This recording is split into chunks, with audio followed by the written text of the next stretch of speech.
Rise and shine, everyone. It is 6 o'clock here on this Tuesday morning. Thank you for starting your day with us here on Sunrise. Jason Hackett and Lauren Lemanchek here with you in this beautiful stretch of weather that we are dealing with. A little bit of fog, though. That's the one downside of all of this. Yeah, and it's short-lived, right? I mean, John, we were going to deal with a little fog this morning, but then back to our perfect, boring, wonderfully boring weather. Yes, and remember, we were trying to pull off the San Diego, thing.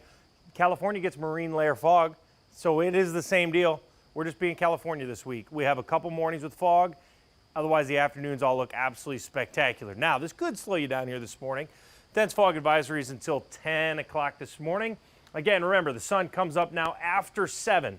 In the middle of summer, it's 4:30. Why does that matter for fog? Well, that's 2.5 hours longer you got to have the fog. Because, again, the sun mixes you out. So in the summer, fog mixes out at 7. Now it mixes out at 10 to noon. So just remember that. It's a little bit longer, hangs out. So we're looking at some of this dense fog across Mankato, Brainerd, Grand Rapids, going in the metro. Right now, the East Metro, St. Paul to Lakeville, not too bad. Starting to see it thicken up here. Buffalo, Eden Prairie, so 212.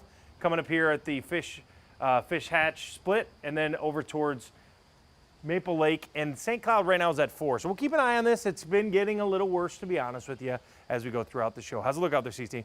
Hey, yeah, we've been looking at traffic cameras. Good morning. It's foggy out there. This is as you're coming in from St. Michael, Rogers, and then once you get into Maple Grove and even over in Blaine, I was seeing some fog this morning. So if you're in that part, that northwest part of our metro area here, definitely have those low beams on because you're going to want to see where you're going this morning. Other than that, though, fog not really impacting the traffic flow north of 694 in those northern suburbs. Once we get to the 694, 494 loop, and within that, things look great too. I did see a couple of crashes within the loop, maybe over the past hour here, but they cleared up pretty quickly. So you shouldn't encounter any crashes on your commute into work here. South of 494 looks really great too. I do want to zoom in because all morning I've been talking about construction projects that start up later tonight. We're going to see construction happening on 494, 35W, and 35E. If you take any of those stretches, you'll definitely want to stick around. Jason. CC, thank you very much. This morning, the entire Metro Transit Blue Line is shut down for maintenance. That closure went into effect at 10 o'clock last night, will last for nearly 2 weeks. Audrey Russo joins us now with a breakdown of your options. Audrey? The Blue Line runs from Minneapolis in the Target Field area all the way down to the Mall of America. It hits the airport on the way down. Now you'll notice nary a speck of blue on this map. These are actually where all the replacement bus stops are going to be for the next 2 weeks, and you can see them here in black, these little dots. This is going to be for the next 2 weeks, plus Metro staff will also be at these replacement bus stops in order to help riders navigate these changes. Now, according to the Metro Transit website, there won't be service on either the Blue Line or the Green Line between Target Field and US Bank Stadium. The Green Line will run up to US Bank, and then you can transfer to a bus to get further downtown. Now, Metro Transit reps say the Blue Line replacement buses will run up to every 8 minutes, but they stress you are still going to have to budget for extra time. Buses, unlike trains, they have to be in traffic. They have to go left and right at intersections, and so it will take a little more time for people in some places along the corridor. Now, these changes are just phase 1 of a 3-stage plan to upgrade the entire light rail system.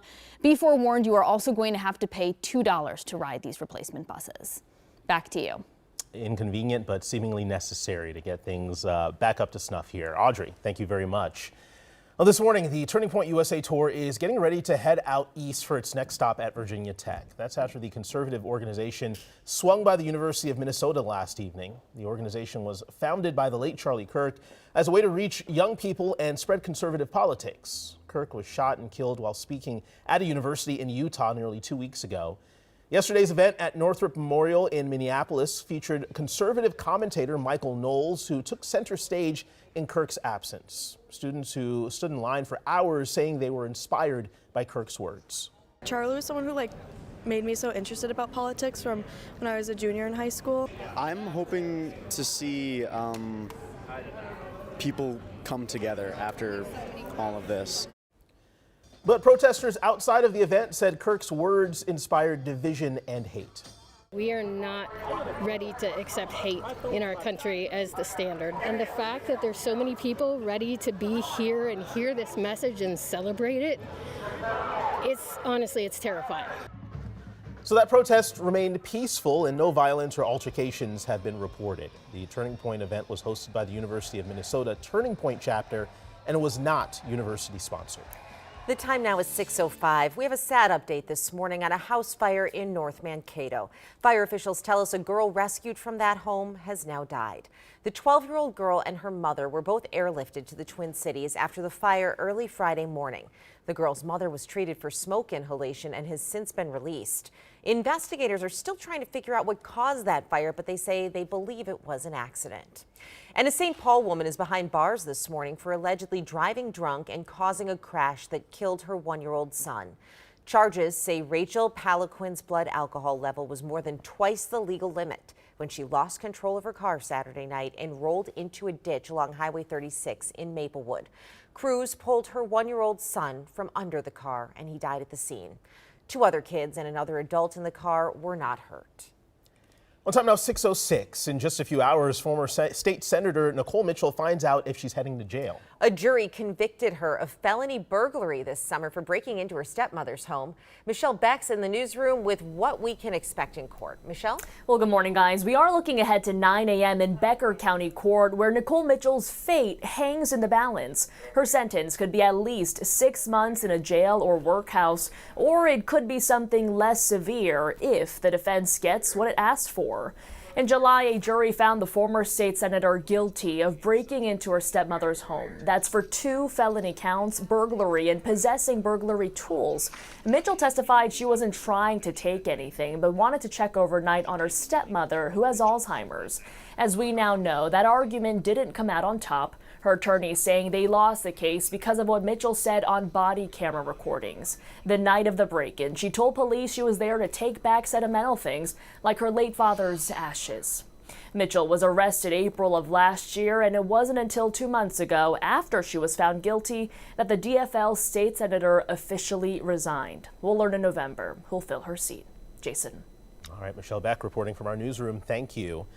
Right now at the state capitol, lawmakers are looking at procedures at other state houses to improve safety here.